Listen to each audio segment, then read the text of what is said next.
Hello students, welcome to our current affair class. In today's session we will discuss some important current affairs. आज की class में हम 2 जुलाई 2024 के कुछ important current affairs discuss करेंगे जो किसी भी एग्जाम के पॉइंट ऑफ व्यू से काफी important current affairs हैं. स्टार्ट करते हैं आज का session. 2 July 2024 important current affairs. In this session आज की क्लास में 2 जुलाई 2024 के सेशन में हम सबसे पहले डिस्कस करेंगे कुछ इंटरनेशनल न्यूज, सम अंतर्राष्ट्रीय समाचार. उसके बाद हम कुछ बैंक और फाइनेंस से रिलेटेड इंपॉर्टेंट न्यूज देखेंगे. Then we will discuss some important defence news, some रक्षा से रिलेटेड समाचार, विज्ञान और प्रौद्योगिकी से रिलेटेड कुछ important news, some important sports news, खेल समाचार, कुछ महत्वपूर्ण दिन से related important news, environmental news, health news, some religious news, some national news जो कोई राष्ट्रीय मुद्दे चल रहे हैं, मे बी कोई सेंट्रल गवर्नमेंट ने कुछ स्कीम स्टार्ट किया, एमओयू साइन किया है, रिसेंटली अपॉइंटमेंट्स की कौन कौन सी डिपार्टमेंट में किस किस का अपॉइंटमेंट हुआ है. देन लास्ट हम डिस्कस करेंगे कल्चरल और सांस्कृतिक समाचार. एंड में हम पूरे सेशन की समरी देखेंगे कि हमने क्या क्या और कौन कौन सी न्यूज इंपॉर्टेंटली डिस्कस की. So the image used in our slide deck are for educational purpose only. We respect the intellectual property right of the original creator and owner of these images. If you are the owner of any of the image used in this deck and have any concern or issue, please contact us at sathi@iitk.ac.in and we shall remove the images. हमारे slide deck में उपयोग की गई छवियां केवल शैक्षणिक उद्देश्य के लिए हैं. हम इन छवियों के मूल रचनाकारों और मालिकों के बौद्धिक संपदा अधिकारों का सम्मान करते हैं. यदि आप इस डेक में उपयोग की गई किसी भी छवि के मालिक हैं और आपको कोई चिंता या समस्या है तो कृपया sathi@iitk.ac.in पर हमसे संपर्क करें और हम छवियों को हटा देंगे.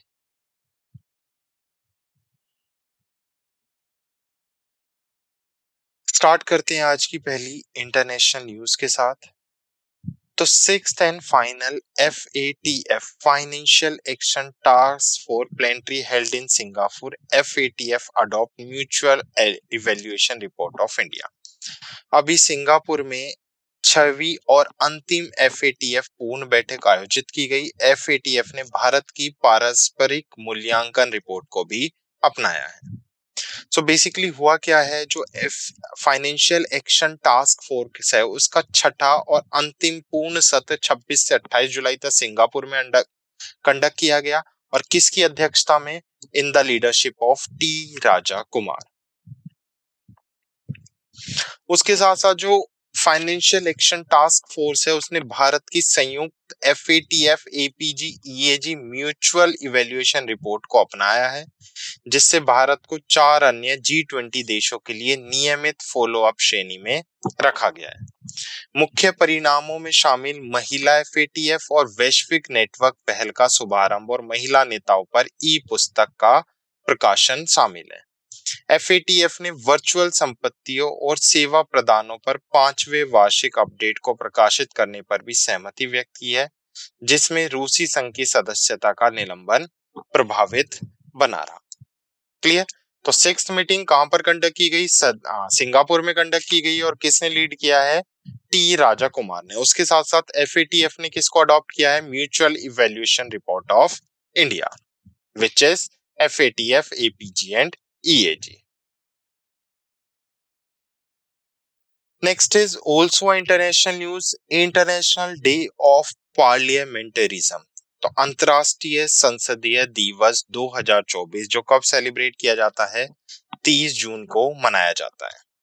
तो बेसिकली होता क्या है इस डे में, या पर्पस क्या है इस पार्लियामेंट्री और संसदीय दिवस का? To raise awareness about the parliamentary globally and their contribution of democracy.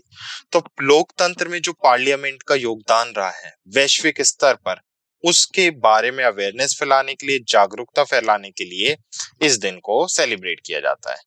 यह दिन सेलिब्रेट करना कैसे और कब स्टार्ट हुआ? तो बेसिकली 1889 में पेरिस फ्रांस में first IPU which is inter parliamentary unit है, उसका गठन किया गया था. तो उसी की एनिवर्सरी के रूप में 20 जून को यह मनाया जाता है. सो 2024 में जो कम्युनिकेशन है वो 148वीं आईपीओ असेंबली की अंतिम घोषणा, जेनेवा घोषणा, जिसका बेसिकली डिक्लेरेशन क्या है, Geneva declaration, parliamentary diplomacy, building bridge for peace and understanding, शांति और समझ के लिए पुल बनाने के साथ संवेद बेसिकली जो ये संवाद हुआ इसका लक्ष्य रखा गया। संयुक्त राष्ट्र महासभा ने 22 मई 2018 को प्रस्ताव दिस के थ्रू हर साल 30 जून को अंतर्राष्ट्रीय संसदीय दिवस बेसिकली मनाने का लक्ष्य रखा था या इसे इनिशिएटेड स्टार्ट किया था। तो 22 मई 2018 को इसे अडॉप्ट किया गया था कि हर साल 30 जून को हम इंटरनेशनल डे ऑफ पार्लियामेंटरिज्म के नाम से सेलिब्रेट करें। क्लियर? तो अंतर्राष्ट्रीय संसदीय दिवस 2024 30 जून।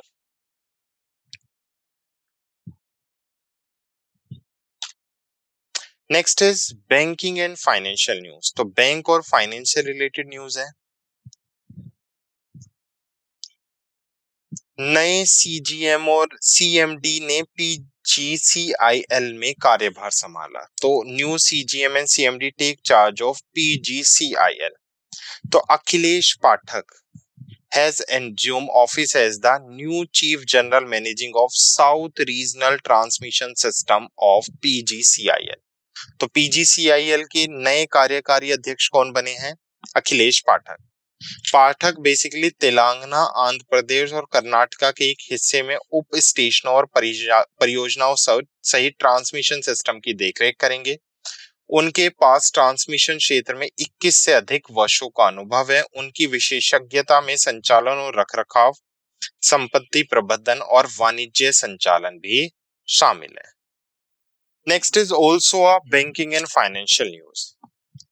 तो यहां पर बात कर रहा है जीएसटी कलेक्शन की, जो जून 2024 का डेटा बताती है growth slow to 7.7%। So basically अगर हम कंपैरिजन करें, अप्रैल मंथ में ये 12.4% था, मई मंथ में 10% था और जो जून मंथ है उसके लिए कितना है 7.7%। तो जून 2024 में भारत का सकल वस्तु एवं सेवा कर संग्रह 1.74 ट्रिलियन रुपए तक पहुंच गया है। इससे साल दर साल 7.7 की वृद्धि होती है, जो पिछले महीने की वृद्धि दर अप्रैल 12.24 और मई 10% से कम है। मतलब साल दर साल जो 7.7% वृद्धि हो रही थी उसमें कमी आई है, क्योंकि पिछले महीने जो दर थी वो 12.4 थी और मई में 10% थी।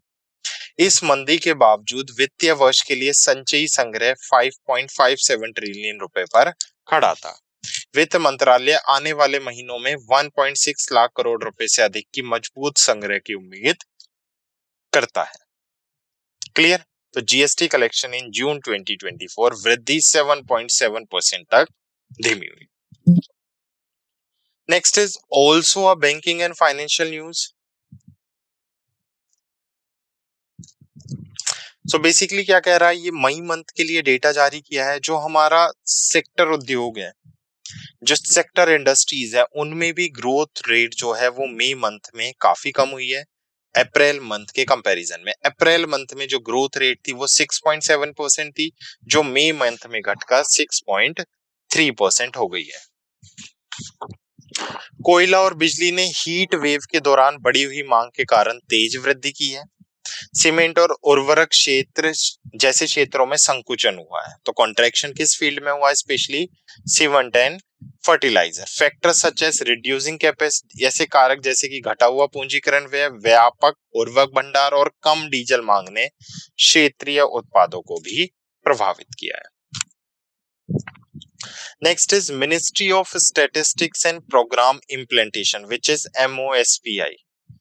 Ministry of statistics and programme implementation ने क्या किया है, एक 26 मेंबर की एडवाइजरी कमेटी या पैनल को बेसिकली क्या किया है, कॉन्स्टिट्यूट किया है, ताकि वो ग्रोस डोमेस्टिक प्रोडक्शन से रिलेटेड डेटा के ऊपर निगरानी रख सके या उससे रिलेटेड रिपोर्ट जारी कर सके। तो कमेटी के एस्टेब्लिशमेंट से रिलेटेड न्यूज है। सांख्यिकी और कार्यक्रम कार्यान्वयन मंत्रालय ने जीडीपी डेटा के लिए आधार वर्ष को संशोधित करने के लिए राष्ट्रीय लेखा सांख्यिकी पर 26 सदस्यीय सलाहकार समिति का गठन किया है। समिति जिसकी अध्यक्षता आर्थिक विकास संस्थान के पूर्व प्रोफेसर विश्वनाथ गोल्डर कर रहे हैं। ये भारतीय रिजर्व बैंक और नीति आयोग जैसे विभिन्न संस्थानों के प्रतिष्ठित व्यक्तित्व और प्रतिनिधि शामिल हैं। ACNAS, which is Advisory Committee on National Account Statistics, को मौजूदा डेटाबेस की समीक्षा करने, नए स्रोतों पर सलाह देने और राष्ट्रीय खातों के लिए नए आधार वर्ष सुझाने का काम सौंपा गया है। तो ये नए डेटाबेस बेसिकली को सही करेगा, जो एग्जिस्टिंग डेटाबेस है उसको रिव्यू करेगा और रिकमेंडेशन देगा new base year for national accounts. तो समिति नए आधार वर्ष को थोक मूल्यांकन सूचकांक which is wholesale price index and consumer price index जैसे अन्य संबंध उत्पादों के साथ भी संरेखित करेगी, जो वर्तमान में 2011-12 के डेटा पर आधारित है। तो WPI और CPI के न्यू डेटा जारी करेगी, उससे भी लिंक करके वो GDP से रिलेटेड पॉइंट्स देखेगी। अभी जो हम WPI CPI का डेटा देखते हैं वो कब का है? लास्ट 2011-12 का डेटा है। Next is banking and financial news. तो अभी वर्ल्ड बैंक ने एक रिपोर्ट जारी की है, जिस रिपोर्ट का नाम क्या है? माइग्रेशन एंड डेवलपमेंट ब्रीफ 40 जून 2024। तो इस रिपोर्ट के अकॉर्डिंग जो इंडिया है उसने 120 अरब अमेरिकन डॉलर प्राप्त किए हैं एज अ रेमिटेंस। तो वर्ल्ड बैंक की रिपोर्ट के अकॉर्डिंग इंडिया ने 120 अरब डॉलर एज अ रेमिटेंस प्राप्त किए हैं फ्रॉम वर्ल्ड वाइड। तो विश्व बैंक की रिपोर्ट है माइग्रेशन एंड डेवलपमेंट ब्रीफ 40 जून 2024। उसके अनुसार भारत ने 2023 में प्रेक्षण के रूप में 120 बिलियन अमेरिकन डॉलर प्राप्त किए हैं, जो 7.5% की वृद्धि को दर्शाता है। तो बेसिकली इस वृद्धि का मेजरली शेयर क्या है? संयुक्त राज्य अमेरिका, USA और यूरोप में low inflation and strong labour market. Bharat को प्रेक्षण 2024 में 3.7% बढ़कर 124 बिलियन अमेरिका डॉलर और 2025 में 4% बढ़कर 129 बिलियन अमेरिका डॉलर होने का अनुमान है। वहीं संयुक्त अरब अमीरात से प्रेषण भारत के कुल प्रेषण का 18% है, जिससे यह अमेरिका के बाद दूसरा सबसे बड़ा, तो सेकंड लार्जेस्ट सोर्स कौन सा हो गया है? UAE after America. अमेरिका क्या था भारत के लिए? फर्स्ट लार्जेस्ट सोर्स था रेमिटेंस का। तो इंडिया ने अभी क्या किया है? 2 नए विस्फोटक, जिसका नाम क्या है? सेबेक्स 2 को विकसित और प्रमाणित किया, जिसका TNT संतुलन 2.01 है with TNT equivalence. TNT means standard Trento tolerance which is 2.0 timer more than lethal. So India has developed and certified a Sebex 2. तो Sebex 2 इंडिया ने डेवलप किया है, जो एक तरह का विस्फोटक है जो मानक ट्रेंट्रोटोलुलियन से 2.01 गुना अधिक घातक है। तो सेबेक्स 2 को इकोनॉमिक्स एक्सप्लोसिव लिमिटेड नागपुर द्वारा मेक इन इंडिया पहल के तहत विकसित किया गया था और भारतीय नौसेना द्वारा इसे प्रमाणन परीक्षण पूरे किए गए। तो इंडियन नेवी ने इसे सर्टिफाइड किया है, इसको डेवलप किया गया है बाय इकोनॉमिक एक्सप्लोसिव लिमिटेड के through.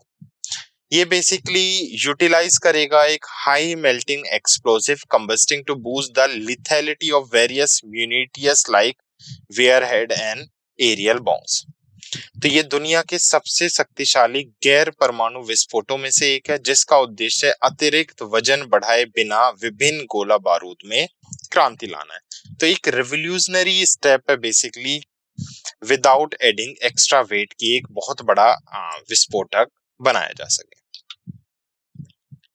Next is also a defence news. तो lieutenant general Upendra Dwivedi take charge as 30th chief of the army staff. तो COAS chief of army staff 30वें नंबर के अभी किसे अपॉइंट किया गया? जनरल उपेंद्र द्विवेदी को। तो जनरल उपेंद्र द्विवेदी ने नेशनल डिफेंस एकेडमी 1981 में ज्वाइन की थी और ये 18th battalion of Jammu and Kashmir rifle में कॉन्सिक्यूटेड थे फ्रॉम दिसंबर 1984। उसके साथ साथ उन्होंने 9 कोर की कमान भी संभाली और उत्तर पूर्व में असम राइफल की टुकड़ियों का भी नेतृत्व किया है। जनरल द्विवेदी को उनकी विशिष्ट सेवा के लिए परम विशिष्ट सेवा पदक और अति विशिष्ट सेवा पदक भी यानी PVSM और AVSM भी मिल चुका है। तो अपॉइंटमेंट से है, डिफेंस से न्यूज है। Lieutenant general Upendra Dwivedi take charge as 30th chief of the army staff. Next is science and technology news. तो अभी जापान ने क्या किया है, जो जापान की करेंसी है उस पर एक न्यू हेलोग्राफी टेक्नोलॉजी का न्यूज किया है, न्यू बैंक नोट। तो ये जो टेक्नोलॉजी है इसका पर्पस क्या है, ये 3D इल्यूजन्स प्रोड्यूस करेगी related to historical figure on the note. So holography एक प्रमुख नकली रोधी उपाय के रूप में भी कार्य करती है, 20 वर्षों में बैंक नोट के पुनः डिजाइन को चिन्हित भी करती है। Next is science and technology news. तो world UFO day, UFO is unified flying object day. So हर साल 2 जुलाई को दुनिया भर में वर्ल्ड यूएफओ डे सेलिब्रेट किया जाता है। This day is about learning more about unified flying object. तो यह विशेष दिन अज्ञात उड़न तस्करियों के बारे में अधिक जानकारी के लिए बताता है। It also encourage thinking about the possible of life beyond अर्थ, कि पृथ्वी के परे जीवन कैसे संभव है, उसके बारे में नए नए इनिशिएटिव के लिए भी ये वर्ल्ड ये बेसिकली डे क्या करता है, अवेयरनेस क्रिएट करता है। इन 2024 में वर्ल्ड यूएफओ दिवस मंगलवार को पड़ा है, जो कि आकाश की ओर देखने और आश्चर्य करने का एक और मौका प्रदान करता है। Clear? Next is also science and technology news. तो ministry of statistics and programme implemented launch e Sankhyiki portal for enhance users experience and ease of data access.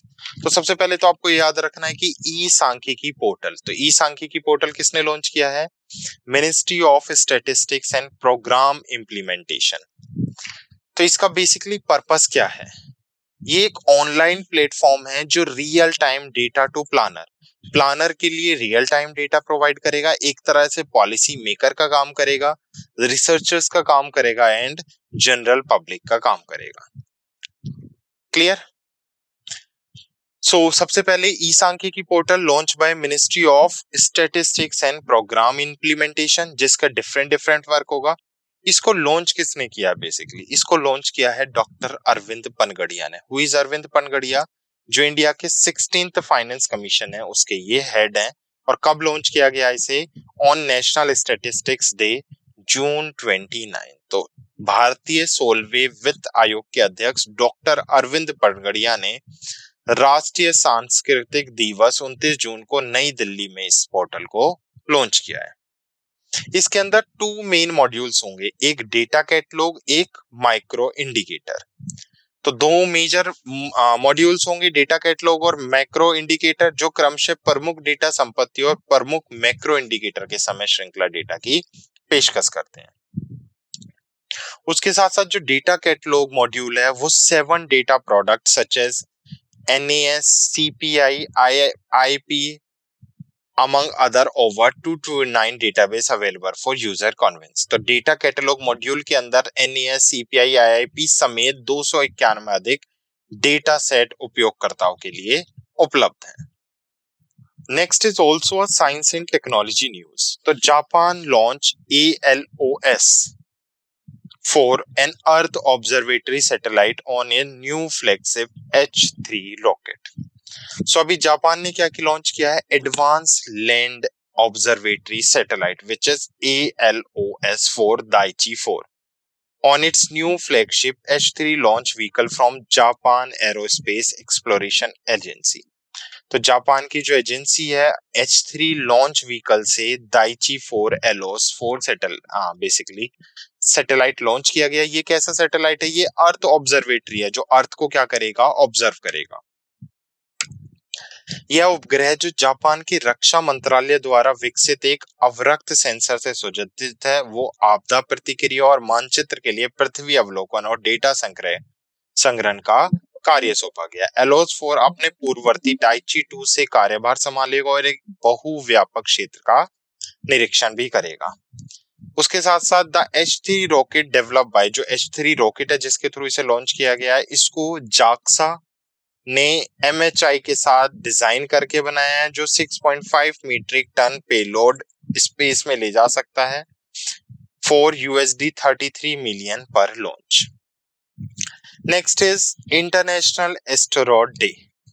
तो 30 जून को हम अंतर्राष्ट्रीय क्षुद्र ग्रह दिवस के रूप में सेलिब्रेट करते हैं to create raise public awareness about asteroid impact hazard. तो जो क्षुद्र ग्रह से जो प्रभाव खतरे हैं उनके बारे में जानकारी देने के लिए हम ये डे सेलिब्रेट करते हैं। निकट पृथ्वी वस्तु खतरों के लिए विश्वसनीय संकट संचार कार्यों के बारे में जनता को सूचित करने का उद्देश्य है इस दिन की बेसिकली पहल है। क्लियर। संयुक्त राष्ट्र महासभा ने 6 दिसंबर 2016 को प्रस्ताव में इसे अपनाया था कि हम हर साल 30 जून को अंतर्राष्ट्रीय क्षुद्र ग्रह दिवस मनाएंगे या सेलिब्रेट करेंगे।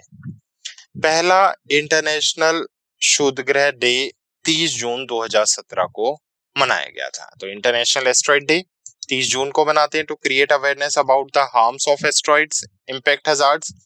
पहली बार कब सेलिब्रेट किया गया था? 30 जून 2017।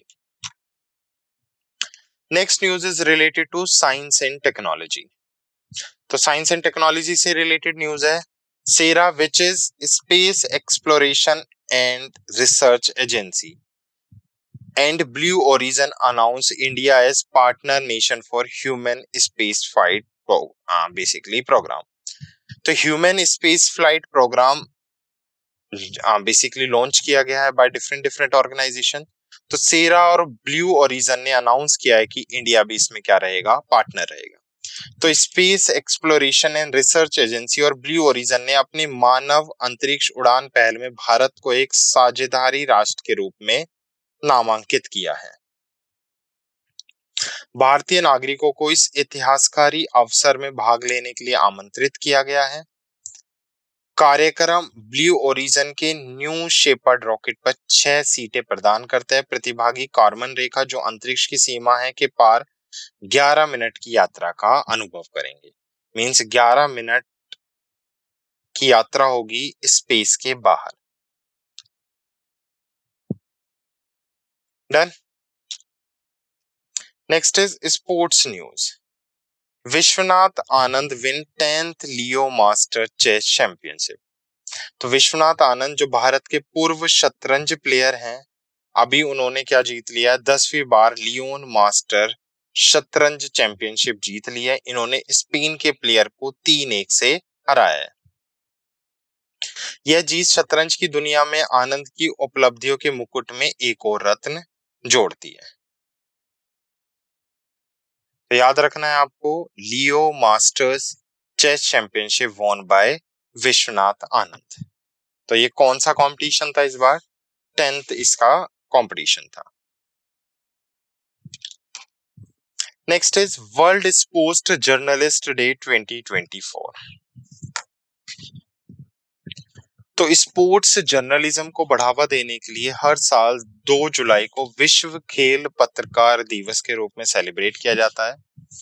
खेल हमारे जीवन में एक महत्वपूर्ण भूमिका निभाते हैं। यह एक मजेदार गतिविधि और कई लोगों के लिए करियर भी है।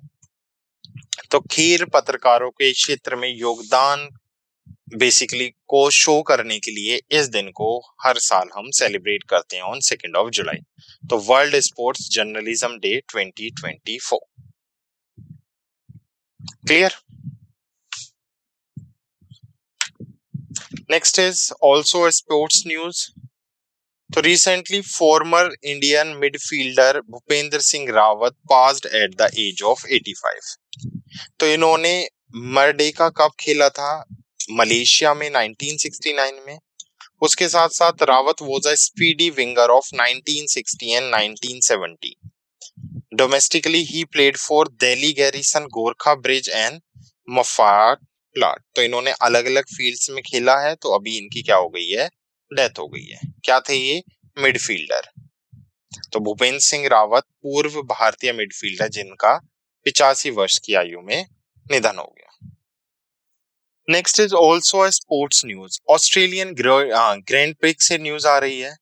तो Mercedes George Russell win 2024 Australian grand prix. तो 2024 की जो ऑस्ट्रेलियन ग्रैंड प्रिक्स हुई थी उसे मर्सिडीज के जॉर्ज रसेल ने जीत लिया है।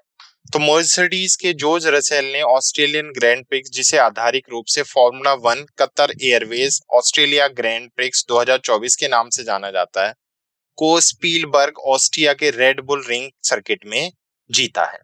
यह रसेल की दूसरी करियर जीत और रेड बुल रिंग में पहला करियर पोडियम फिनिश है। साथ ही 2022 में साओ पाउलो ग्रैंड प्रिक्स के बाद मर्सिडीज की ये पहली जीत है।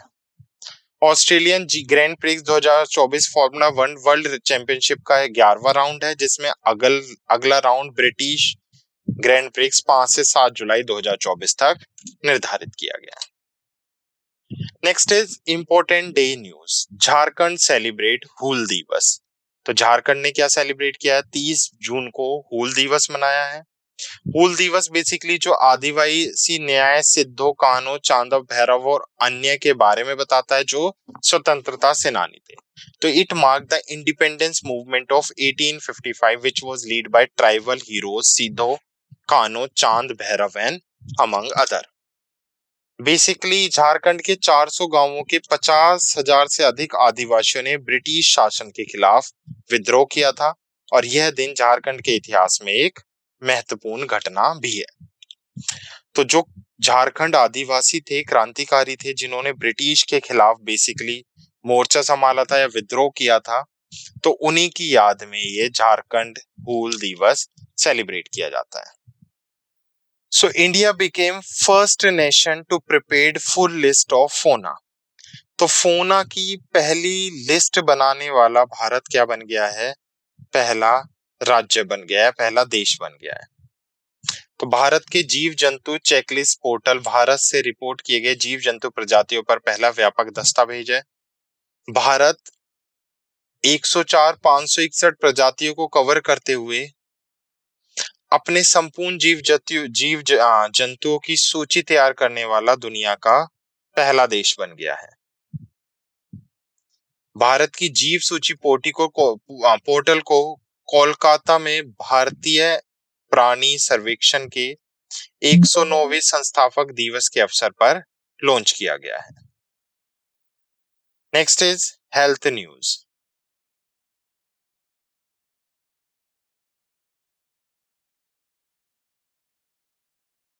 तो longevity revolution 2024 pioneer advance in regenerative medicine. तो 2024 दीर्घायु क्रांति पुनर्योजी चिकित्सा में अग्रणी प्रगति।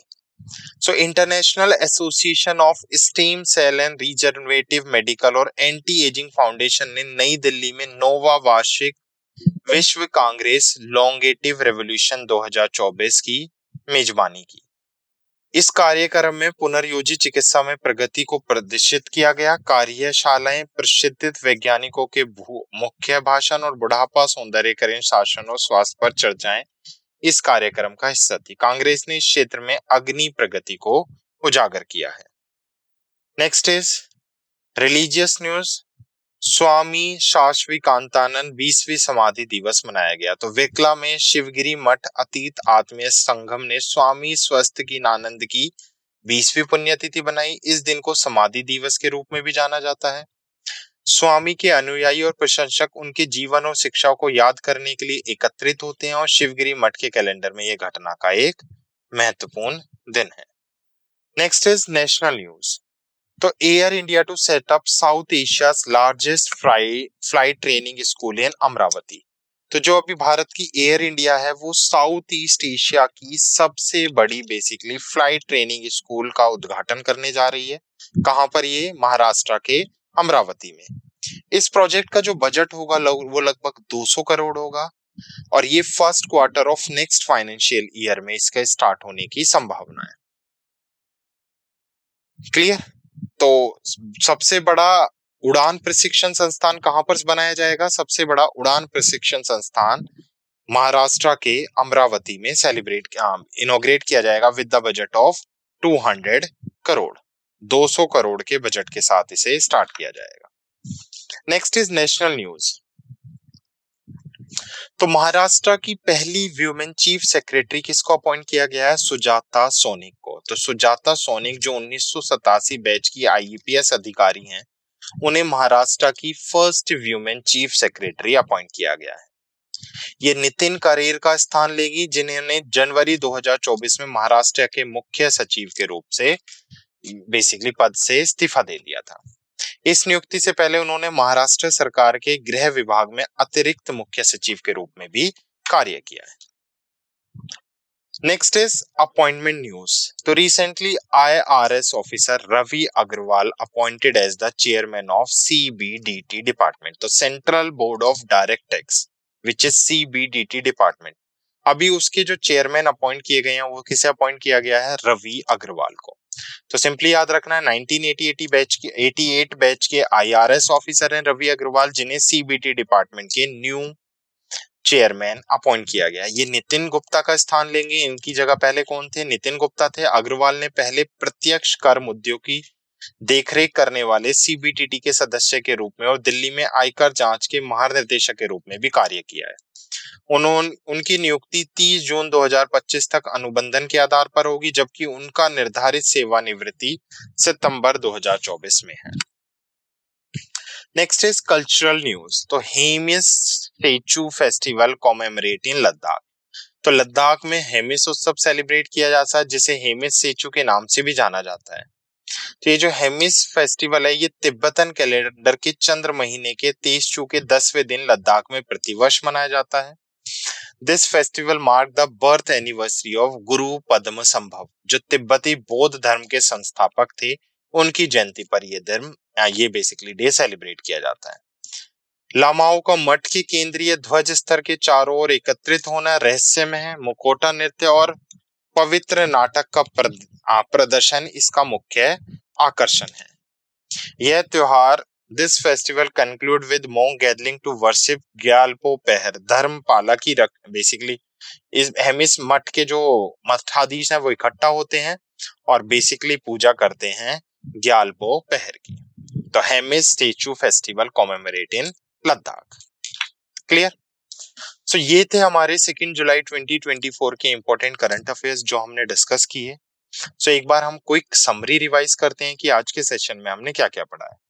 सबसे पहले हमने इंटरनेशनल न्यूज डिस्कस की थी, जिसमें हमने 6th and final FATF planetary की मीटिंग देखी थी, जो कहां पर कंडक्ट की गई है? सिंगापुर में। उसके साथ साथ अंतरराष्ट्रीय संसदीय दिवस 2024, बैंकिंग और वित्त से रिलेटेड हमने CGM CMD एट PGCIL का बेसिकली पोर्टल मिला है जून 2024 में। GST संग्रह से रिलेटेड देखी। कोर सेक्टर ग्रोथ से रिलेटेड इंपॉर्टेंट न्यूज देखी। MOSPI सलाहकार पैनल हमने देखा। उसके साथ साथ इंडियन रेमिटेंस और यूनियन बैंक से रिलेटेड इंपॉर्टेंट न्यूज देखी। डिफेंस में अगर हम बात करें तो सेबेक्स 2 के डेवलपमेंट, जो बेसिकली स्वदेशी भारत के तहत बनाया गया है, और लेफ्टिनेंट जनरल उपेंद्र द्विवेदी का अपॉइंटमेंट देखा। साइंस एंड टेक्नोलॉजी ने, जापान ने इंट्रोड्यूस किया holography technology in bank notes, ताकि जाली नोटों को इजीली पहचाना जा सके, और एलोस 4 लॉन्च किया है, जो अर्थ ऑब्जर्वेटरी है। उसके साथ साथ ई सांख्यिकी पोर्टल MOSPI के थ्रू लॉन्च की गई है। स्पोर्ट्स न्यूज में हमने देखा था Vishwanath Anand win chess championship. उसके साथ साथ F1 formula Australian grand prix George Russell ने जीत लिया है, और भूपेंद्र सिंह रावत जो स्पोर्ट्स पर्सनैलिटी थी, उनकी डेथ हो गई है। महत्वपूर्ण डे में हमने वर्ल्ड UFO डे और इंटरनेशनल एस्ट्रॉइड डे देखा है। और एनवायरमेंट से इंडिया पहला स्टेट बन गया है जिसने अपने फोना की कंप्लीट लिस्ट तैयार कर ली है। नेक्स्ट हमने हेल्थ न्यूज में दीर्घायु क्रांति 2024 देखी। धर्म से रिलेटेड स्वामी शांतिकनानंद की 20वीं स्वाधि दिवस। नेशनल न्यूज में झारखंड ने हूल डे मनाया है। बेसिकली जो हूल क्रांतिकारी थे उनके रिस्पेक्ट में एयर इंडिया का उड़ान प्रशिक्षण स्कूल एशिया का सबसे बड़ा स्कूल बनेगा।